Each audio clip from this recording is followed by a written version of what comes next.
Bismillahirrahmanirrahim. Assalamualaikum warahmatullahi wabarakatuh. Jumpa lagi di Lentera Hitam. Tentunya masih bersama Bobby yang akan menceritakan kisah misteri pendaki gunung. Buat teman-teman, bagaimana kabarnya? Pastinya baik-baik saja dan sehat selalu, dan selalu dimudahkan segala urusannya. Amin. Pada kesempatan kali ini, saya akan membawakan kisah terbaru yang berjudul Hampir Mati di Puncak Gunung Merbabu. Kisah ini ditulis oleh Alin Abarwati. Terima kasih buat Alin yang sudah mengizinkan kami untuk menceritakan kisah ini. Bagaimana kisahnya? Kita langsung saja ke ceritanya. Cerita horor dimulai.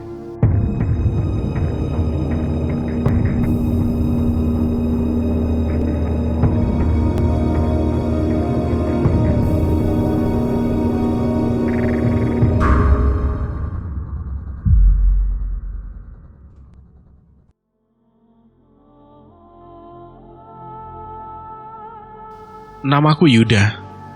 Aku memiliki hobi melakukan pendakian ke beberapa gunung yang ada di Pulau Jawa. Bagiku, mendaki adalah kegiatan yang dapat memberikan kepuasan tersendiri. Terlebih lagi, ketika kita sampai di puncak gunung, rasa kepuasan tersebut semakin nyata adanya. Tepat pada tahun 2015, aku sempat melakukan pendakian yang hingga kini tidak akan mungkin bisa terlupakan. Sebab di tahun tersebut, saat aku melakukan pendakian ke puncak Merbabu, aku hampir mati seorang diri. Melakukan pendakian seorang diri atau bisa disebut solo hiking menjadi ketertarikan tersendiri bagiku. Maka dari itu, aku kerap kali melakukan pendakian seorang diri tanpa teman satupun. Sebab aku selalu berpikir bahwa puncak gunung sangatlah ramai. Dan tentu bisa saja menemukan teman lain saat sampai di puncak gunung tersebut. Perjalanan menuju Merbabu pun dimulai. Aku memilih untuk menggunakan sepeda motor dari rumah menuju Magelang, Jawa Tengah. Kebetulan saat ini aku tinggal di Pekalongan. Perjalanan menuju Magelang tentu memakan waktu yang sangat panjang. Namun, aku tidak keberatan akan hal tersebut. Aku memilih berangkat sore hari, dengan alasan untuk menghindari panasnya terik matahari di siang hari. Aku tidak lupa membawa semua perlengkapan pendakian aku, yang aku kemas dalam keril merah yang aku bawa dalam kegiatan pendakian kali ini. Perjalanan terasa begitu damai, hingga kejanggalan pun mulai terjadi saat aku melewati alas roban batang. Saat itu hari mulai petang. Kondisi jalan yang begitu sepi diapit oleh alas sepanjang jalan membuatku sedikit merinding.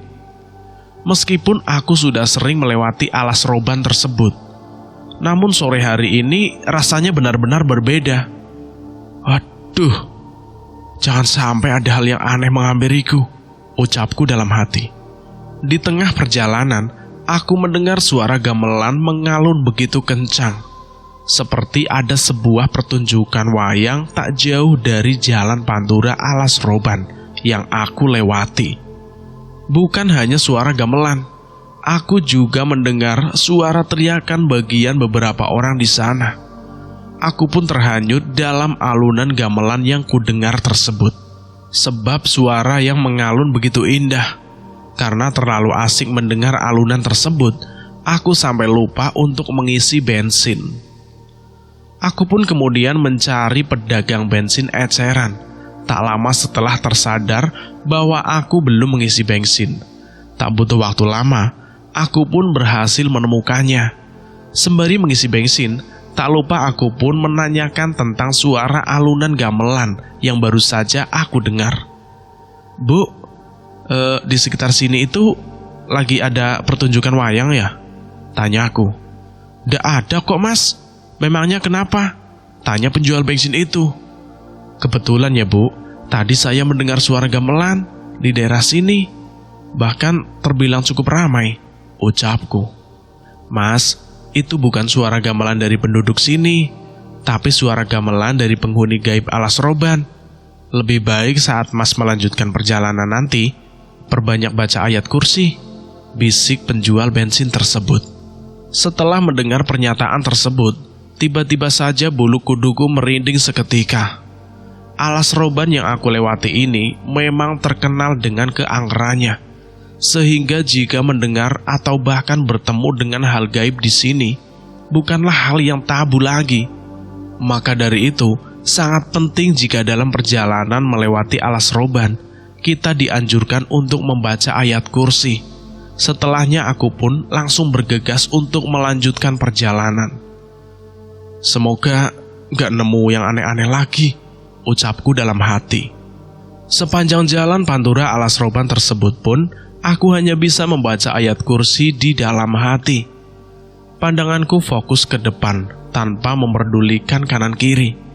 Aku berharap aku bisa keluar dari alas roban ini. Aku pun ngebut sengebut-ngebutnya, namun tetap berhati-hati dan tetap memperhatikan jalan. Namun aku berusaha tutup telinga akan suara apapun yang bisa saja terdengar di sepanjang jalan ini. Setelah 1 jam menempuh perjalanan, bahkan lebih, akhirnya aku pun keluar dari alas roban dengan situasi yang begitu mencekam ini. Alhamdulillah, akhirnya keluar dari alas roban, ucapku dalam hati. Setelahnya aku pun mulai lebih tenang dalam perjalanan ini. Perjalanan yang begitu panjang ini aku nikmati benar-benar, sebab momen seperti ini tidak mungkin bisa aku lakukan setiap waktu. Sehingga perjalanan pendakian menuju Merbabu ini harus benar-benar memberikan kesan baik terhadap diriku sendiri. Terlebih lagi, aku belum pernah melakukan pendakian ke Gunung Merbabu. Setelah menempuh perjalanan yang cukup panjang dan melelahkan, akhirnya aku pun sampai di Magelang, tepatnya di pos pendakian via jalur Suwanting. Aku sampai tepat pukul 12 malam. Kondisi pos masih sangat ramai. Banyak penduduk berlalu lalang di sana. Ada juga para pendaki yang akan melakukan pendakian saat malam hari. Niat awal aku juga ingin melakukan pendakian saat malam hari, agar aku bisa menikmati sunrise tepat di puncak Merbabu saat fajar tiba. Akan tetapi, saat sampai di sana, tiba-tiba saja ada seorang kakek-kakek menghampiriku. Mungkin beliau penduduk asli sana, pikirku. Kakek tersebut pun mengajakku berbincang. "Sendirian aja, Mas?" tanya kakek tersebut. "Iya, kek. Kebetulan solo hiking," ucapku. "Mau naik sekarang?" tanya kakek tersebut. "Niatnya sih begitu, kek, biar bisa summit di sana," ucapku menambahkan. "Lebih baik esok hari saja. Kamu bisa bermalam dulu di tempat kakek. Sangat berbahaya jika kamu mendaki seorang diri di malam hari, seperti sekarang ini," ucap si kakek. "Tapi saya itu sudah biasa kok, kek." "Jangan, gak boleh," ucap sang kakek. "Kenapa emangnya, kek?" "Banyak demit yang mengincar orang sepertimu," ucap sang kakek lagi. Benar-benar merinding saat setelah kakek mengatakan hal seperti itu. Dalam 1 hari, bulu kuduku sudah merinding 2 kali. Karena merasa takut, akhirnya aku pun mengurungkan niat untuk mendaki malam itu. "Ya udah, kek, saya besok aja mendakinya untuk jaga-jaga," ucapku kepada kakek itu. "Kalau begitu, bermalam saja di rumah kakek. Kakek sendirian, semua keluarga kakek sudah meninggal," ucap si kakek. "Memangnya tidak merepotkan, kek?" tanyaku. "Hahaha, tentu tidak. Mari ikut kakek," ucap sang kakek lagi. Aku pun kemudian ikut bersamanya menuju sebuah rumah tua yang lokasinya cukup jauh dari pos pendakian.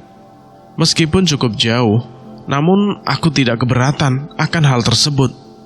Terlebih lagi sang kakek sudah sangat baik, mau menawarkan aku bermalam di rumahnya. "Sudah sampai," ucap sang kakek. Ini beneran? Saya boleh nginap di sini, kek?" tanyaku. "Ya tentu boleh." "Terima kasih banyak ya, kek." Aku pun kemudian melihat-lihat sekeliling rumah kakek. Pemandanganku terfokus pada bingkai foto yang menempel di dinding ruang tamu.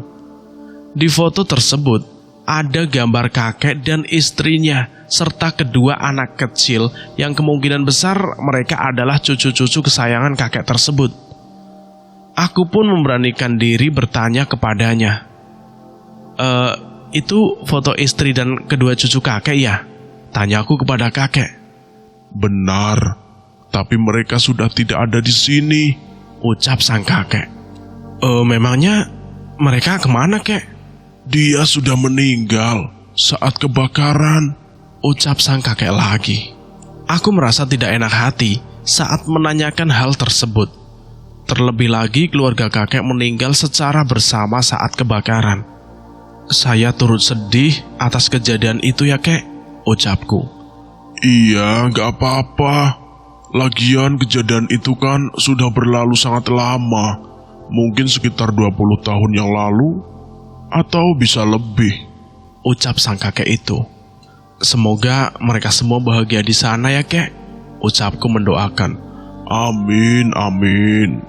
Kakek pun kemudian mempersilahkan aku untuk masuk dan beristirahat di salah satu kamar yang ada di rumah kakek. Kamar tersebut nampak begitu nyaman, meskipun terlihat sekali bahwa kamar tersebut sudah sangat jarang ditempati. Wajar saja, sudah begitu lama kakek tinggal seorang diri setelah kejadian buruk tersebut. Aku pun kemudian merebahkan badanku di atas ranjang, guna melepas lelah perjalanan panjang yang aku lalui dari Pekalongan sampai ke Magelang. Aku berharap energiku di esok hari akan pulih kembali. Keesokan harinya, saat aku terbangun dari lelapku, aku merasakan hawa pekat dari tempat yang aku singgahi saat ini, dan betapa kagetnya aku saat memulai membuka mata. Ternyata aku berada di tempat yang berbeda dengan semalam. Tempat yang kusinggahi ini lebih panas, disebut dengan rumah kosong yang sudah sangat lama tak berpenghuni. Bahkan banyak noda gosong di tiap dinding rumah, seperti bekas terbakar. Aku pun mencoba memanggil sang kakek yang mengajakku untuk bermalam di sini.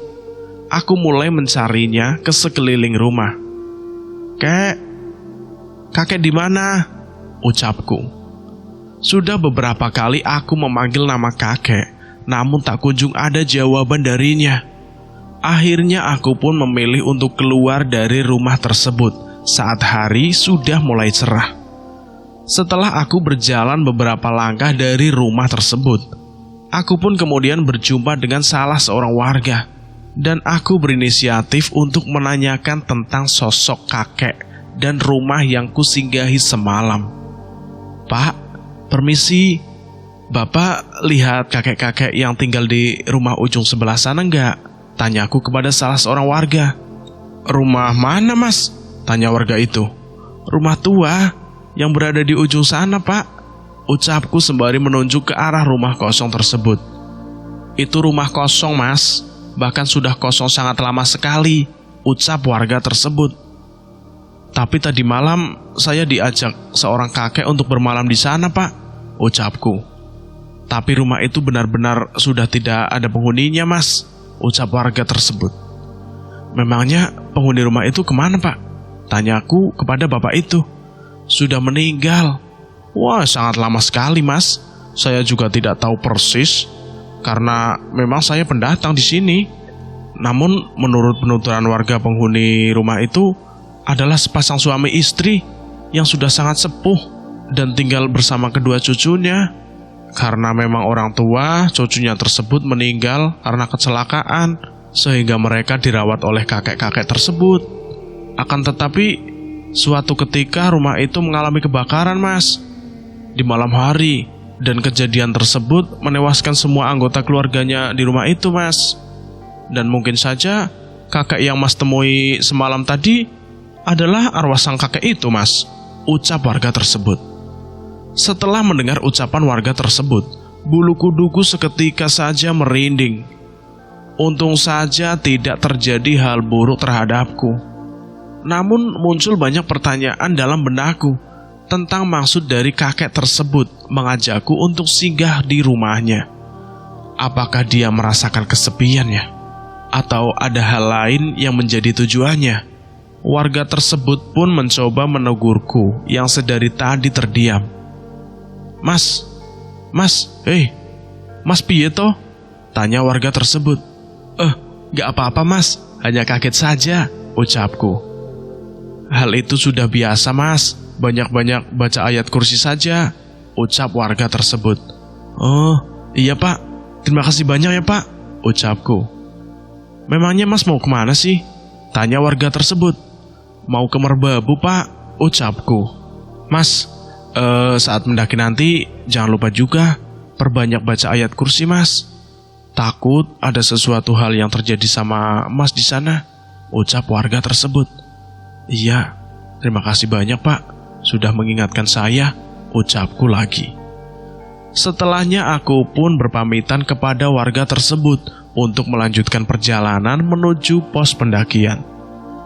Saat ini waktu sudah menunjukkan pukul 7 pagi. Aku pun mulai mempercepat langkahku. Sampai di pos pendakian, suasana di sana begitu ramai.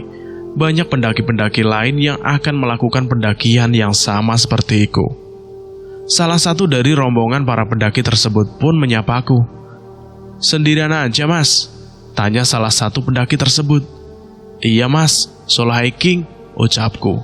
Kalau butuh teman bicara atau lainnya, join sama kita aja mas, supaya lebih seru, ucap salah satu pendaki tersebut. Oke, siap mas, ucapku menambahkan. Bagiku melakukan pendakian seorang diri sangatlah seru dan ada kepuasan tersendiri. Dan ini bukanlah solo hiking pertamaku. Pendakian Merbabu via Suwanting Magelang hari ini sangatlah cerah dan begitu ramai. Aku pun semakin semangat melakukan pendakian. Meskipun hari sebelumnya aku mengalami kejadian-kejadian buruk. Entah itu kejadian saat di alas roban ataupun kejadian menginap di rumah kosong bekas kebakaran. Karena ajakan arwah sosok kakek yang mengajakku singgah. Aku berharap tidak ada kejadian buruk lagi saat pendakian ini. Aku pun mendaftarkan diri ke base camp dan mulai masuk ke jalur pendakian. Saat pengecekan tiket, salah seorang penjaga mencoba menegur dan mengajakku berbincang. Kamu mendaki sendirian? Yakin? Ucap salah seorang penjaga. Yakin pak? Memangnya kenapa ya pak? Tanyaku. Sebelumnya, ada yang pernah melakukan solo hiking, tapi dia malah tersesat di jalur pendakian, bahkan sampai menyebabkan cedera fisik. Untung saja dia bisa diselamatkan. Saya cuma khawatir mas, kejadian serupa berulang lagi. Apalagi saat melihat kamu melakukan pendakian seorang diri, ucap salah satu seorang penjaga tersebut. Saya bisa pastikan kalau hal serupa tidak terjadi kepada saya pak, ucapku menambahkan. Kalau terjadi sesuatu, kamu langsung hubungi pihak basecamp saja, ucap penjaga tersebut. Siap pak, saya sudah simpan kontak person penanggung jawab basecamp ini. Semoga saja tidak sampai terjadi hal buruk pak, ucapku. Jangan lupa ya mas, baca ayat kursi ya, ucap penjaga tersebut. Iya pak. Aku pun kemudian mulai melanjutkan perjalanan menuju pos pertama pendakian Merbabu. Meskipun begitu, aku sedikit merasakan ada beban. Sebab sedari awal banyak yang memintaku terus membaca ayat kursi. Apakah pendakian Merbabu menyeramkan? Padahal menurutku, Merbabu sama halnya dengan gunung-gunung yang lainnya. Meskipun ini merupakan kali pertama mendaki Merbabu, setidaknya aku memiliki banyak pengalaman pendakian gunung-gunung. Seperti Gunung Slamet, Gunung Semeru, dan gunung yang lainnya. Perjalanan menuju pos 1 memakan waktu yang tidak sebentar. Perjalanan pun begitu mengasihkan. Tenagaku begitu fit di pagi hari ini, sehingga aku pun tidak berhenti di tengah jalan saat menuju pos pertama. Saat dalam perjalanan, aku merasa ada seseorang yang terus mengawasi dan mengikuti setiap langkahku. Aku sendiri tidak tahu siapa yang terus mengawasiku itu. namun bayangan nampak begitu jelas aku rasakan. Aku pun mencoba mengamati sekeliling, namun tak ada siapapun di sekelilingku. Hanya pepohonan besar dan suara burung hutan yang terdengar begitu nyaring. Kok seperti ada yang mengawasiku ya? Ucapku dalam hati. Namun aku berusaha tidak mengindahkan hal-hal tersebut. Aku khawatir jika aku memperdulikan hal tersebut. Takutnya membuatku semakin parno dalam melakukan perjalanan ini. Aku pun memutuskan untuk menikmati perjalanan. Saat hampir sampai di pos 1, tiba-tiba saja dari arah belakang ada seseorang yang menepuk pundakku. Setelahnya aku pun merasakan takut seketika. Sebab orang yang menepuk pundakku itu tidak mengatakan kata apapun. Aku pun kemudian memberanikan diri untuk menoleh ke arah belakang.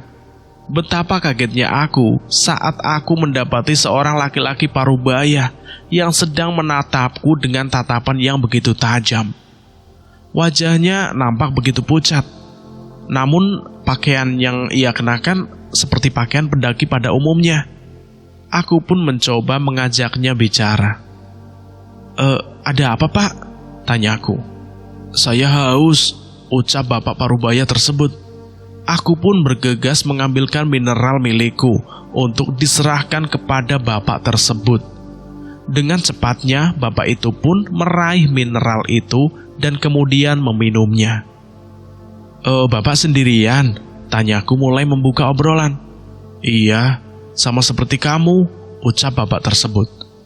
Lantas, kenapa bapak nampak begitu pucat? Tanyaku lagi. Bapak tersebut hanya terdiam membisu saat mendengar pertanyaanku. Tatapannya begitu kosong. Setelahnya, wajah pucatnya pun masih terlihat begitu nyata. Aku pun mulai berasumsi tentang sosok bapak yang saat ini sedang berada tepat di hadapanku. Apakah bapak tersebut tersesat? Atau ada hal yang buruk yang menimpa bapak tersebut? Asumsi-asumsi terus bermunculan tanpa henti. Dan hal tersebut sedikit mengganggu pemikiranku. Aku pun terus melanjutkan perjalanan, namun bapak tersebut terus mengikuti langkahku. Aku pikir dia membutuhkan hal lain selain air mineral, sehingga aku mencoba menanyakan kepada bapak tersebut. Bapak mengikuti saya terus ada apa ya pak? Tanyaku kepada bapak itu. Saya ingin bersama kamu, ucap bapak tersebut. Ya udah kalau begitu berhubung kita sama-sama sendiri, kita bisa melakukan pendakian bersama, ucapku menambahkan. Bapak itu pun hanya mengangguk setelah mendengar ajakanku. Sepanjang perjalanan, bapak tersebut tak banyak bicara. Sementara air mineral yang kuberikan masih ia genggam dengan begitu erat. Pos 1 pun mulai terlihat dan aku pun mengajak bapak tersebut untuk beristirahat bersama. Setelah sampai di pos pertama, aku pun mulai membuka persediaan makanan ringan dan minuman yang aku bawa. Tak lupa aku tawarkan pula kepada bapak yang sedari tadi berjalan bersamaku. Ini pak, silahkan dimakan. Saya hanya membawa sedikit makanan ringan, tapi cukup untuk mengobati perut keroncongan, ucapku kepada bapak itu. Bapak tersebut hanya mengangguk, namun ia tak mengambil sedikit pun makanan yang aku tawarkan. Ia hanya meminum minuman yang aku berikan saat dalam perjalanan tadi. Aku pun kemudian membuka obrolan dengan untuk menemani tentang sosok bapak yang sedang bersamaku ini. Kalau boleh tahu, nama bapak siapa ya? Dan dari mana? Tanyaku kepada bapak itu. Saya Sandi, ucap bapak tersebut. Kenapa bapak mendaki sendirian pak? Tanyaku lagi. Saya tersesat, ucap bapak tersebut. Hah? Sudah berapa hari bapak tersesat? Tanyaku penasaran. Sudah lama, ucap bapak tersebut. Lalu bagaimana cara bapak bisa ketemu jalan ini lagi? Tanyaku. Melihat kamu, ucap bapak tersebut. Aku benar-benar tidak paham dengan apa yang bapak tersebut katakan. Dia bilang kalau dia tersesat, namun dia selamat setelah melihatku. Sementara aku sendiri belum lama berjalan di gunung ini, bahkan sekarang saja baru sampai di pos pertama. Aku benar-benar tidak mengerti. Banyak pertanyaan muncul di dalam benakku, hingga tak lama setelahnya lewat rombongan pendaki yang akan turun ke bawah. Mereka pun tak lupa untuk menyapaku di pos pertama itu. "Sendirian, Mas?" tanya para pendaki. "Iya, Mas, tapi saat ini lagi bareng pendaki lain. Ini di sebelah saya bapak-bapak," ucapku. "Bapak-bapak di mana, Bang? Gak ada siapa-siapa di samping Abang," ucap pendaki itu. Sontak aku pun langsung menengok ke arah bapak-bapak di sebelahku itu. Dan dia masih duduk tak jauh dariku. Dan anehnya, mereka tak melihatnya. Hal ini membuat bulu kuduku seketika merinding. Apa bapak-bapak di sebelahku ini benar-benar manusia atau bukan? Pikirku. Aku pun langsung bergegas untuk melanjutkan perjalananku. Aku sengaja berjalan lebih cepat agar bapak tersebut tidak mengikutiku. Sebab ada rasa takut tersendiri yang menyelimuti bebanku.